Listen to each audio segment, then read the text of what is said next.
इस उड़ान पर अब शर्मिंदा मैं भी हूं और तू भी है। आसमान से उड़ा परिंदा मैं भी हूं और तू भी है। कि इस उड़ान पर अब शर्मिंदा मैं भी हूं और तू भी है। आसमान से उड़ा परिंदा मैं भी हूं और तू भी है। और दुनिया कुछ भी अर्थ लगाए हम दोनों को मालूम है कि इस उड़ान पर अब शर्मिंदा मैं भी हूं और तू भी है। आसमान से उड़ा परिंदा मैं भी हूं और तू भी है। दुनिया कुछ भी अर्थ लगाए हम दोनों को मालूम है। अपने अपने हाल में जिंदा मैं भी हूं और तू भी है। अपने अपने हाल में जिंदा मैं भी हूं और तू भी है। नमस्कार दोस्तों, मैं जितेंद्र रौतवार अपने YouTube चैनल पर आप सभी का फिर से हार्दिक अभिनंदन स्वागत करता हूं। आप सभी को पता है कि इतिहास हमेशा सर्वश्रेष्ठ इतिहासकारों को अपनी पृष्ठभूमि पर रखता हुआ आया है और इसी इतिहास की श्रेणी में सर्वश्रेष्ठ इतिहासकार गिने जाने वाले, भारत के शेक्सपियर कहे जाने वाले महाकवि कालिदास के बारे में अपनी कुछ एक बातें करने वाले, कुछ एक चर्चाएं आप सभी के साथ में साझा करने वाला हूं। महाकवि कालिदास के प्रारंभिक जीवन के बारे में अधिक उल्लेख इतिहासकारों ने किसी भी प्रकार से प्रत्यक्ष अप्रत्यक्ष रूप से नहीं किया है। कहते हैं कि विदर्भ राज्य की एक राजकुमारी थी जिसका नाम विद्युता था और इसी विद्युता ने सभी महाजनपदों में एक ऐलान किया हुआ था कि जो कोई भी मुझे वेदों के ज्ञान में पराजित करने वाला है, मैं उसी के साथ विवाह करने वाली हूं, विवाह रचाने वाली हूं। देश दुनिया भर के सभी ब्राह्मण इस विद्युता को वेदों के ज्ञान में पराजित करने के उद्देश्य से विद्युता के समक्ष प्रस्तुत होते हैं, लेकिन ऐसा एक भी ब्राह्मण नहीं था जो विद्युता को इसके वेदों के ज्ञान में पराजित करने में समर्थ रहा हो, सफल रहा हो। और वो जब सभी ब्राह्मण यहां से पराजित होकर के वापस जाते तो जी मन में बड़ा लज्जा का भाव लेकर के जाते थे, अपमान की कुदृष्टि को लेकर के जाते थे। मन में होता था कि यार अपने ब्राह्मण हैं, क्योंकि प्राचीन समय में वेदों के ज्ञाता निसंदेह ब्राह्मणों को ही माना जाता था और अपने ब्राह्मण होकर के एक कन्या को पराजित करने में अपने असमर्थ हैं, तो जी हृदय में ब्राह्मण होने का वो जो भाव था वो शालीन हो जाता था। वो मन में कहीं ना कहीं निंदा के भाव पैदा होते थे कि यार अपने ब्राह्मण होकर के एक कन्या को पराजित करने में असमर्थ है। आसपास का यदि कोई विद्वान ब्राह्मण है जिसकी ख्याति सर्व जगह संपन्न है, सभी जगह फैली हुई है, और यदि वो विद्वता को, वेदों का ज्ञान का मुकाबला देने के उद्देश्य से जब इसके राज्य जाता है और वहां से यदि वो लज्जित होकर के आता है, पराजित होकर के आता है, तो जी सभी जितने भी नगरवासी थे वो सभी हंसते थे कि यार अपने आप में इतना बड़ा विद्वान बना फिरता है और ये कन्या को पराजित करने में असमर्थ है। तो जी सभी ब्राह्मणों के लिए डूब मरने वाली बात थी। निसंदेह सभी ब्राह्मण बड़े विद्वान थे, लेकिन विद्वता उनसे भी चंड थी, उनसे भी 2 कदम आगे थी। और जब उन ब्राह्मणों को लगा कि यार ये विद्वता पृथ्वी के सर्वश्रेष्ठ विद्वान पुरुष के साथ विवाह करना चाहती है और शायद हम में से एक भी ब्राह्मण इस पृथ्वी का सर्वश्रेष्ठ विद्वान नहीं है, तो जी इस विद्वता की इसी कार्य को लज्जित करने के लिए, नीचा दिखाने के लिए वो ब्राह्मण इस विद्वता का विवाह पृथ्वी के सर्वाधिक मंद बुद्ध के साथ कराने का निश्चय करते हैं। और जब वो सभी ब्राह्मण किसी मंद बुद्ध की तलाश में नगर के आगे जा रहे होते हैं, तो जी उन्हें एक ऐसा व्यक्ति मिलता है जो वृक्ष के ऊपर वृक्ष की लकड़ियां काट रहा था, और ये जिस वृक्ष की शाखा पर बैठा था यह वहीं से काट रहा था। ब्राह्मणों को लगा कि इससे बड़ा विद्वान तो हो ही नहीं सकता है। ऐसे कही भाई साहब नीचे आइए। नीचे आते, नीचे आने के बाद फिर वो ब्राह्मण पूछते हैं कि आपको विवाह करना है। कुल्हाड़ी फेंक करके कहते हैं कि महाराज मैंने तो जीवन ही विवाह करने के लिए लिया है, आप केवल आदेश कीजिए कि हम आपका विवाह, आप सभी को बताएं, आपको बताएं किसके साथ करवाने वाले हैं, कि महाराज किसी के साथ भी करवा दीजिए, बस विवाह करवा दीजिए आप, कि हम आपका विवाह राजकुमारी विद्युता के साथ करवाने वाले। कि महाराज मजाक नहीं, विद्युता के साथ विवाह करने का ऐसा कोई नगर का नागरिक है जो सपने नहीं देखता हो। अपने ऐसे बात की चिंता ही मत कीजिए, आपका विवाह हम कराएंगे। तो जी उस मंदबुद्ध को वो ब्राह्मण राजकुमारी विद्युता के समक्ष लाने का प्रयास करते हैं, और जैसे राजकुमारी के समक्ष पहले ब्राह्मण पहुंच जाते हैं, राजकुमारी नमस्कार करने के बाद ब्राह्मणों से पूछती है कि ब्राह्मण देव पुनः आगमन का कोई विशेष प्रयोजन, फिर से आने का कोई विशेष कारण।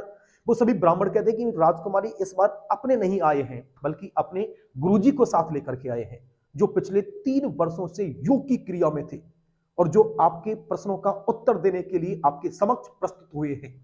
राजकुमारी को पता था कि ये जो सभी ब्राह्मण हैं निसंदेह सभी विद्वान हैं, तो जी इनके गुरु कितने विद्वान होंगे। राजकुमारी विद्युता का माइंड मेकअप कर दिया जाता है कि सामने वाला खतरनाक ही होगा जी। और जैसे राजकुमारी विद्युता गुरु जी के प्रश्न करने के लिए गुरुजी के सामने आती है। राजकुमारी विद्युता कहती कि जो आपके गुरुवर हैं ये चुप क्यों हैं, कुछ बोलते क्यों नहीं। सभी ब्राह्मण कहते हैं कि राजकुमारी, हमारे जो गुरुवर हैं, गुरुजी हैं, इन्होंने मौन व्रत धारण कर रखा है, ये आपके प्रश्नों के उत्तर इशारों में देने वाले हैं, जिसकी व्याख्या हम स्वयं करने वाले हैं। अब जी विद्वान आदमी इशारों से पता लग जाएगा कि कितना विद्वान है या फिर नहीं है। राजकुमारी विद्युता को पता है कि यदि इनके गुरु है तो निसंदेह अपने आप में सर्वश्रेष्ठ ही होंगे।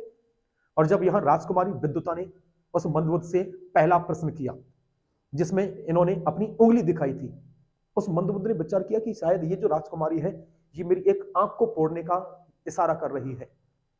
उस मंदबुद्ध ने जी दो आंखें, दो उंगलियां दिखा दी और जैसे दो का इशारा किया, सभी ब्राह्मण उछल पड़ते कि क्या अद्भुत ज्ञान है गुरुजी का।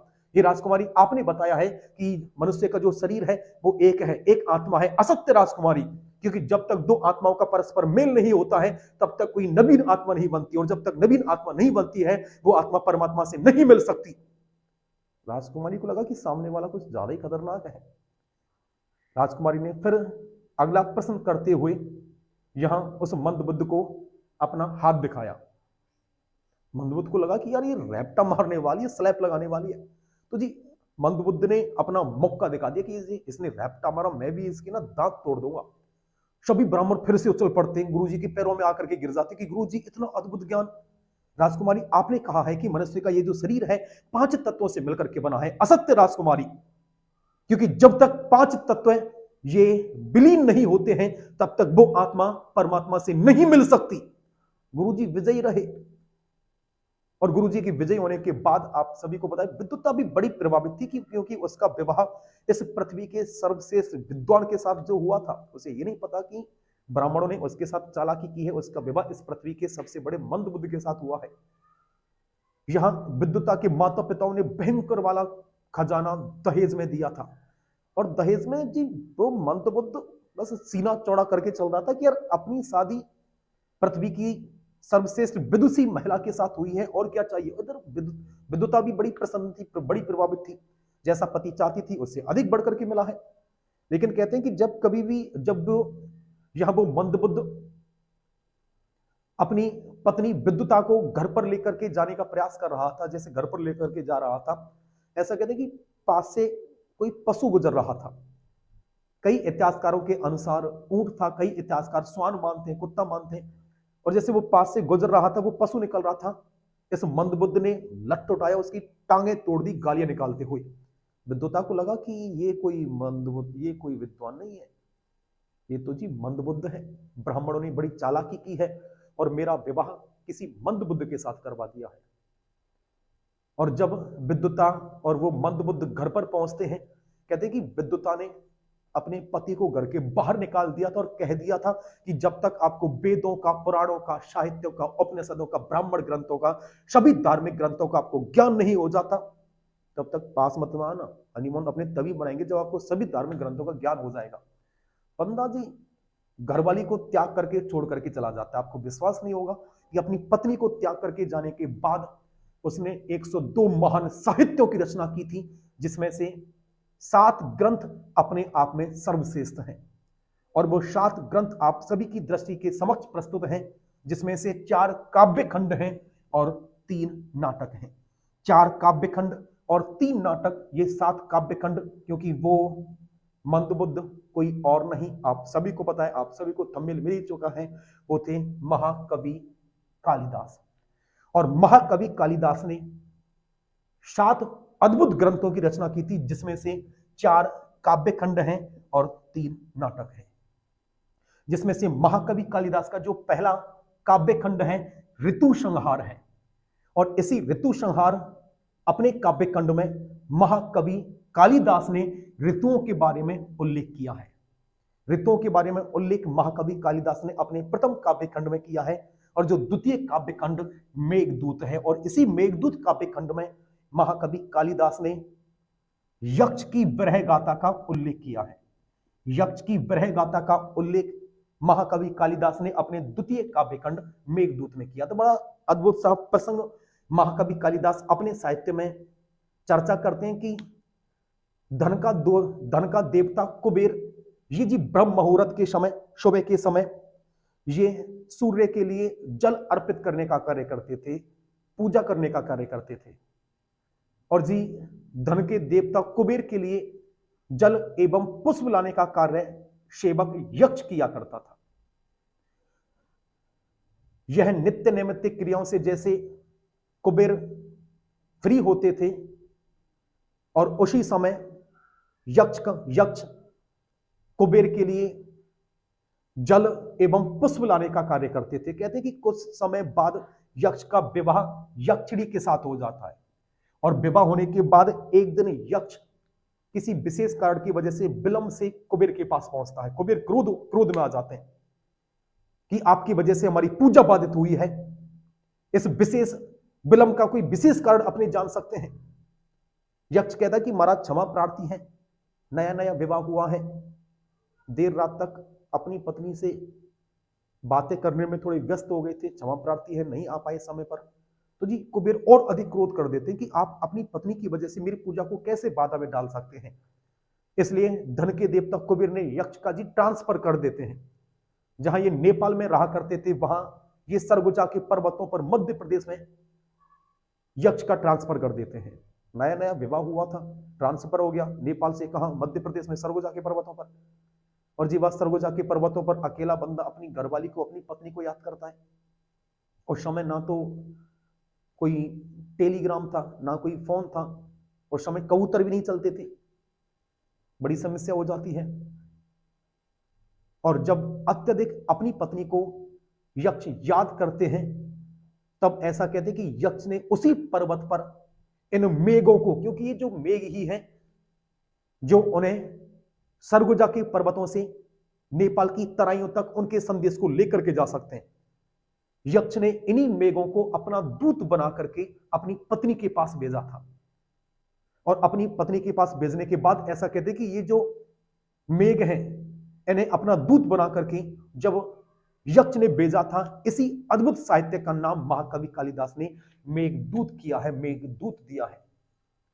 इस मेघदूत को इसलिए मत पढ़िए कि ये एक आज से हजारों वर्ष पूर्व हमारी किसी पूर्वज की रचना है, बल्कि इसे इसलिए पढ़िए कि आज से हजारों वर्ष पूर्व हमारे पूर्वज की क्या सोच रही होगी, जिसने सर्वप्रथम मेघों पर अपनी कविता लिख करके मेघों को अपना दूत बना करके अपनी पत्नी के पास भेजा था कि सब फैसले होते नहीं सिक्के उछाल के, कि सब फैसले होते नहीं सिक्के उछाल के, ये दिल के मामले हैं जरा देखभाल के, कि सब फैसले होते नहीं सिक्के उछाल के, ये दिल के मामले हैं जरा देखभाल के।